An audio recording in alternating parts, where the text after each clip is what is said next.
এই যে মুমিনগণের উপরে কর্তব্য, মুমিন তো আজকের দিনেও এই দুনিয়াতে আছে না নাই? যেদিন আল্লাহ রাব্বুল আলামিন কুরআন মজিদের মধ্যে এই আয়াত নাজিল করেন ওই দিনও মুমিন ছিল, ঠিক না? এরপর থেকে আজকের দিন পর্যন্ত এর ভিতরে যত সময় পার হয়ে গেল, প্রত্যেক যুগেই এই পৃথিবীর মধ্যে মুমিন মানুষ, ইমানদার মানুষ ছিল, এবং এখন থেকে শুরু করে কিয়ামত পর্যন্ত এই পৃথিবীর মধ্যে ইমানদার মানুষ থাকবে। এমন প্রত্যেক ইমানদারের জন্য কর্তব্য, শুধু নির্দিষ্ট ওই সময়ের মক্কা বা মদিনাবাসীদের উপরেই নয়, পৃথিবীর যে কোনো জায়গায় ইমানদার মানুষ রয়েছেন, প্রত্যেক জায়গার সকল ইমানদারগণের উপরে ফরজ নবীর আত্মীয়দেরকে ভালোবাসা, মহব্বত করা। এটা আল্লাহর হুকুম। নবী মুহাম্মদ সাল্লাল্লাহু তাআলা আলাইহি সাল্লামের প্রতি দুরূদ শরীফ পেশ করা এটা মুমিনের উপরে ফরজ। আর ওহাবিরা কয় দুরূদ নাকি রাসূল পাকের হাদিসেই নাই, কালমা লা ইলাহা ইল্লাল্লাহু মুহাম্মাদুর রাসূলুল্লাহ, এই কলমা নাকি আল্লাহ রাসূল পাকের হাদিস শরীফের মধ্যে কি নাই। ওহাবিরা এইভাবে দুনিয়ার ইমানদার মানুষদেরকে বিভ্রান্ত করতেছে, ইমান হারা করতেছে। রাসূলের প্রতি দুরূদ শরীফ প্রেরণ করা কি ফরজ, সুন্নত মুস্তাহাব না, ওয়াজিব না, বিলকুল ফরজ। বরং এই দুরূদ শরীফ রাসূলের উপরে পড়া নামাজ রোজার চাইতেও অনেক বড় ফরজ। নামাজ রোজা যেরকম, তার চাইতে অনেক বড় ফরজ হইল রাসূলের উপরে দুরূদ শরীফ পড়া। কারণ আল্লাহ তাআলা আমাদেরকে আদেশ করেছেন আকিমুস সালাত, নামাজ কায়েম করো, ওয়াতু যাকাত, যাকাত দিতে থাকো, কুতিবা আলাইকুমুস সিয়ামু কামা কুতিবা আলাল্লাযিনা মিন ক্বাবলিকুম লাআল্লাকুম তাত্তাকুন, রমজান মাসের রোজা তোমাদের উপর আমি ফরজ করে দিলাম যেইভাবে তোমাদের পূর্ববর্তী উম্মতগণের উপরে ফরজ করেছিলাম, যাতে করে তোমরা ভালো মানুষ হইতে পারো। এগুলো আল্লাহ তাআলার আদেশ। সাল্লু আলাইহি ওয়া সাল্লিমু তাসলিমা, এটাও আল্লাহ তাআলার আদেশ। সাল্লু আলাইহি ওয়া সাল্লিমু তাসলিমা, সবগুলোই আল্লাহ রাব্বুল আলামিনের হুকুম। এবার দেখেন আল্লাহ রাব্বুল আলামিন আমাদেরকে বলেছেন তোমরা নামাজ পড়ো। আল্লাহ তাআলা নামাজ পড়ে? আল্লাহ নামাজ পড়ে না। আল্লাহ রাব্বুল আলামিন আমাদেরকে বলছেন তোমরা রোজা রাখো। আল্লাহ তাআলা কি রোজা রাখেনি? কারণ রোজার মধ্যে ইফতার আছে, রোজার মধ্যে সেহরি আছে, আল্লাহর তো কোনো খাওয়াই নাই, তাহলে রোজা হইল কি? আল্লাহ রাব্বুল আলামিন আমাদেরকে বলছেন আমার নবী মুহাম্মদ সাল্লাল্লাহু আলাইহি ওয়াসাল্লামের প্রতি দুরূদ শরীফ পড়ো। কেননা এই নবী মুহাম্মদের প্রতি আমি আল্লাহ নিজে দুরূদ শরীফ পড়ি। সুবহানাল্লাহ পড়েন। শুধু আমি একা নই, আমার ফেরেশতাগণকে সঙ্গে নিয়ে এই নবীর প্রতি আমি দুরূদ শরীফ পড়ি। তাহলে যেই কাজ আল্লাহ তাআলা করে এই কাজের গুরুত্ব কি কম? এই কাজের গুরুত্ব অনেক বেশি। আমি দুরূদ শরীফ পড়ি, তোমরাও পড়ো। আল্লাহ রাব্বুল আলামিন বলেছেন তোমরা নামাজ পড়ো, আমি নামাজ পড়ি না। আমাদেরকে বলেছেন তোমরা নামাজ পড়ো, আল্লাহ নামাজ কি পড়েন না। তাহলে নামাজের সাথে অনেক গুরুত্বপূর্ণ হলো রাসূলের প্রতি দুরূদ শরীফ পাঠ করা। সেই রাসূলকে মহব্বত করা প্রত্যেকটা মুমিনের উপরে এরকমই ফরজ। কারণ আল্লাহ রাব্বুল আলামিন পরিষ্কার বলে দিয়েছেন ইল্লাল মাওয়াদ্দাতা ফিল কুরবা, এটাও আল্লাহর কোরআনেরই আদেশ। রাসূলের আওলাদগণকে তোমরা মহব্বত করো, ভালোবাসো। এর প্রেক্ষিতে অবস্থা কি হলো দেখেন। আজকে মুহররম মাসের কয় তারিখ? 1 তারিখ।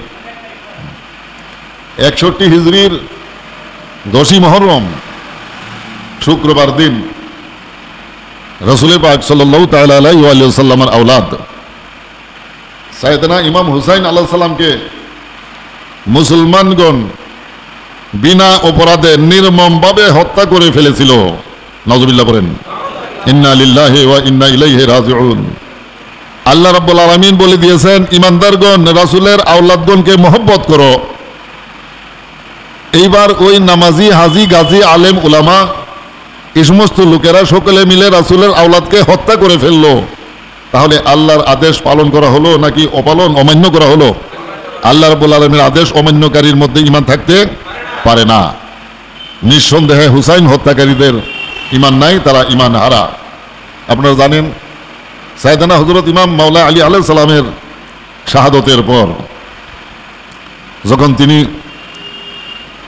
মসজিদের মধ্যে নামাজের জন্য অগ্রসর হইতেছিলেন, এক মালউন আব্দুর রহমান ইবনে মুলজিম নামক এক খারেজির হাতে তিনি প্রচণ্ডভাবে আহত হয়ে পড়েন। যেদিন তিনি আহত হইলেন ঠিক ওই দিন থেকে শুরু করে পরবর্তী 3 দিনের মধ্যে তিনি শাহাদত লাভ করেন। কিন্তু মাওলা আলীর হত্যাকারী মুসলমানদের নিকটে ধরা পড়ে গেল। হযরত আলী আলাইহিস সালামকে আহত করার পর সে মুসলমানদের হাতে গ্রেফতার হয়ে গেল। আলী আলাইহিস সালাম বললেন, তিনি তো সরকার প্রধান, তিনি বললেন সে যে আমাকে আঘাত করলো সে তো এখন আমাদের হাতে বন্দী, আমি যদি সুস্থ হয়ে যাই তাহলে তার বিচার আমি করব। মাওলানা আলী আলাইহিস সালাম বললেন, আমি ভালো হয়ে গেলে, সুস্থ হয়ে গেলে আমাকে আঘাতকারীর বিচার আমি করব, আর যদি ভালো না হই তাহলে সে তো তোমাদের হাতে গ্রেফতার আছে, সে আমাকে একটি মাত্র আঘাত করেছে, আমি যদি তার এই আঘাতের কারণে শহীদ হয়ে যাই তাহলে তোমরাও তাকে একটি মাত্র আঘাত করবে, একটি আঘাতের বেশি করতে পারবে না। এই হুকুম তিনি জারি করে মাওলানা আলী আলাইহিস সালাম শহীদ হয়ে গেলেন। 3 দিন পর তার দাফন কাফনের পর মুসলমানগণ সাইয়েদানা হযরত ইমাম হাসান রাদিয়াল্লাহু তাআলা আনহুকে খলিফা হিসেবে নিযুক্ত করলেন। পরবর্তী মুসলিম জাহানের খলিফা নাম কি? সাইয়েদানা হযরত ইমাম হাসান রাদিয়াল্লাহু তাআলা আনহু। 6 মাস পর্যন্ত তার খেলাফত এই পৃথিবীর মধ্যে প্রতিষ্ঠিত ছিল। ওইদিকে শাম দেশের গভর্নর ছিলেন আমিরে মুয়াবিয়া রাদিয়াল্লাহু তাআলা আনহু। দামেস্ক ছিল ওই সিরিয়ার বা শাম দেশের রাজধানী। তিনি ইমাম হাসান রাদিয়াল্লাহু আনহুর খেলাফতকে মানতে পারেন নাই। মানতে না পেরে তিনি ইমাম হাসান রাদিয়াল্লাহু তাআলা আনহুর খেলাফতের বিরুদ্ধে অভিযান পরিচালনার সিদ্ধান্ত নিলেন। আর এদিকে সাইয়েদানা ইমাম হাসান রাদিয়াল্লাহু তাআলা আনহু তিনিও তার মোকাবেলা করার জন্য মুসলিম বাহিনী প্রস্তুত করলেন।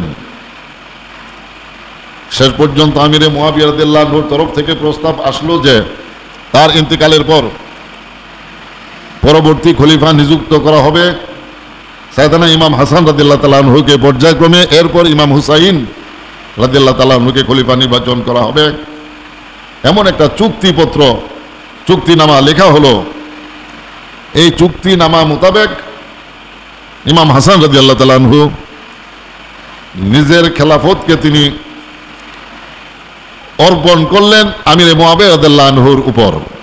তিনি পদত্যাগ করেননি, তিনি খেলাফত অর্পণ করেছেন এই চুক্তির ভিত্তিতে যে আমিরে মুয়াবিয়া যেহেতু একজন মুরব্বী মানুষ, তার পরবর্তী খলিফা হিসেবে ইমাম হাসান এবং ইমাম হুসাইন রাদিয়াল্লাহু তাআলা আনহুকেই চুক্তিনামায় সাব্যস্ত করা হলো এবং এর প্রেক্ষিতেই তিনি খেলাফত অর্পণ করলেন আমিরে মুয়াবিয়া রাদিয়াল্লাহু তাআলা আনহুর হাতে।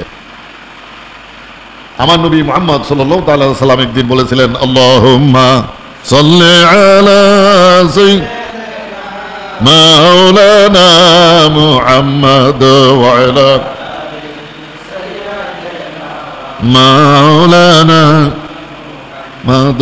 আল্লাহুম্মা সাল্লি আলা সাইয়্যিদিনা মাওলানা মুহাম্মদ ওয়া আলা।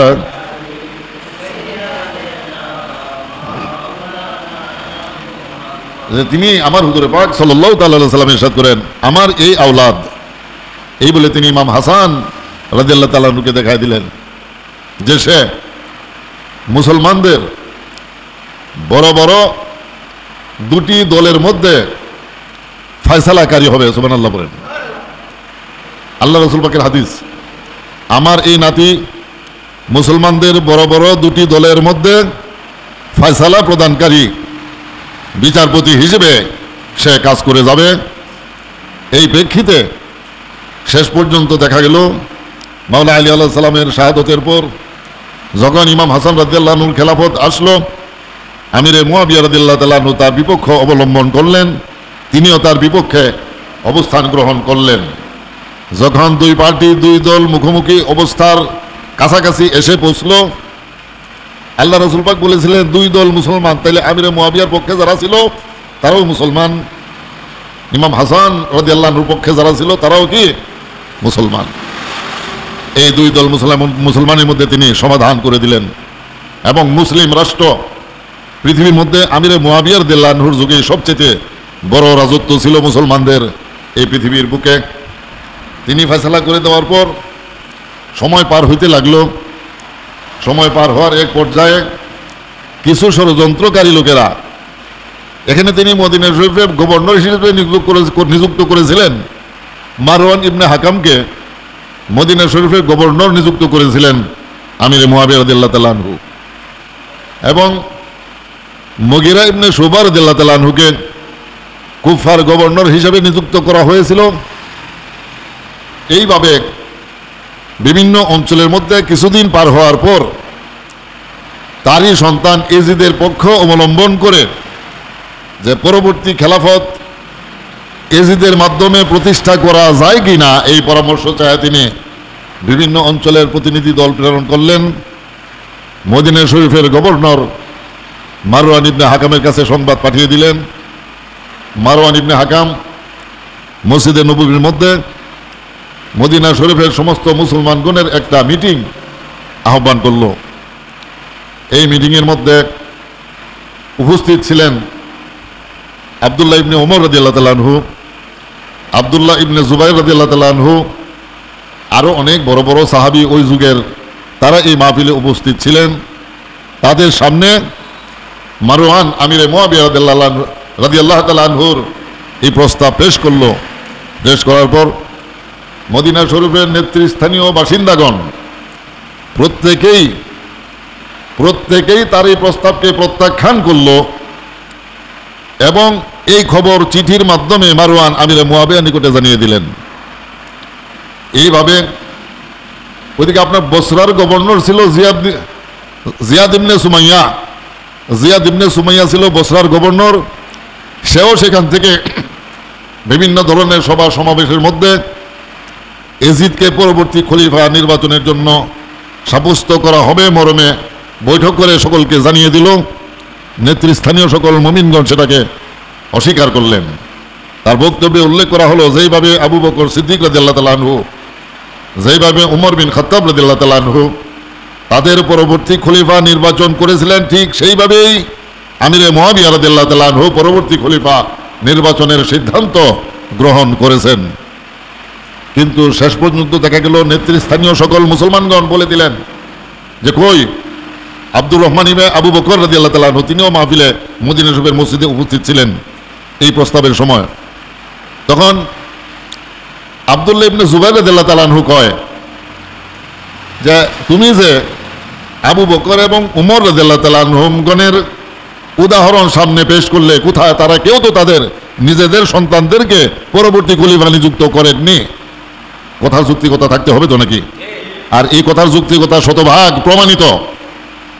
আবু বকর সিদ্দিক রাদিয়াল্লাহু তাআলা আনহু তার কোনো সন্তানকেই পরবর্তী খলিফা হিসেবে নিযুক্ত করেননি। ইতিহাস এই কথাগুলোর সাক্ষী। তার পরবর্তী খলিফা ছিলেন উমর বিন খাত্তাব রাদিয়াল্লাহু তাআলা আনহু। তিনিও তার সন্তানদের মধ্য থেকে কাহাকেও পরবর্তী খলিফা নির্বাচন করেননি। তাহলে কি করে আবু বকর এবং উমরের তরিকা পালন করা হলো? এটা একটা ধোঁকাবাজি। আমরা এগুলো মানি না, মানব না। আল্লাহুম্মা সাল্লি আলা মাওলানা মুহাম্মদ ওয়া আলা মাওলানা মুহাম্মদ। আল্লাহুম্মা সাল্লি মাওলানা মুহাম্মদ ওয়া আলা।